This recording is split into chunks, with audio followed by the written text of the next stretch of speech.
दृष्टिकोन आहे तो जनतेचा बदललेला आहे. आता आपल्याला सुद्धा बदलण्याची गरज आहे.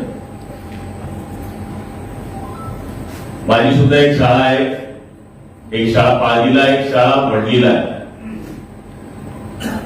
आता माझे शिक्षक परवापासून विद्यार्थी जमा करण्याकरता सुरू झाले. मी आताच आपले दोघा अधिकाऱ्यांशी बोलत होतो की म्हणजे आता आपली 15 जूनला शाळा सुरू होणार आहे. मागच्या वर्षी म्हणलं आपल्या मराठी शाळेमध्ये जी एकूण संख्या जळगाव ग्रामीणची होती ती 43,000 विद्यार्थ्यांची होती. त्याच्यात काय वाढ झाली तर म्हणलं काहीच वाढ झाली नाही.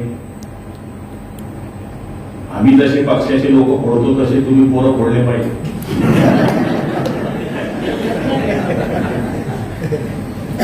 आता गुणवत्तेमध्ये आपण पहिले आला त्याच्यावर आपल्याला थांबून चालणार नाहीये.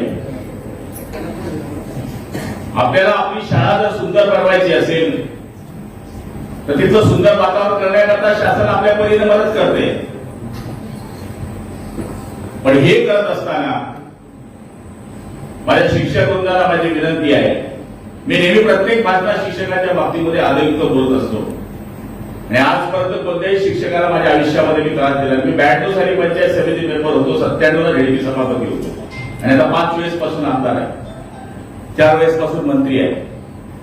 मी बऱ्याच लोकांना माझ्या आयुष्यात त्रास दिलेला आहे, पण तोही टेम्पररी, बोललो लगेच विसरलो. पण शिक्षकाला मी कधीच त्रास दिलेला नाही, कारण त्याचं आमच्या मनामध्ये एक वेगळं स्थान आहे.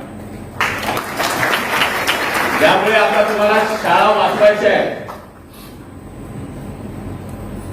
तुम्ही तुमचं आयुष्य चांगलं सुकर केलेलं आहे, पण मागं डीएड ट्रकाचे ट्रका भरून पडलेले आहेत.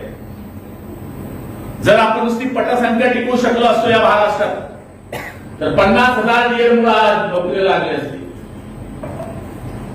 पटसंख्या का टिकत नाही? या मोजक्याच शाळेला का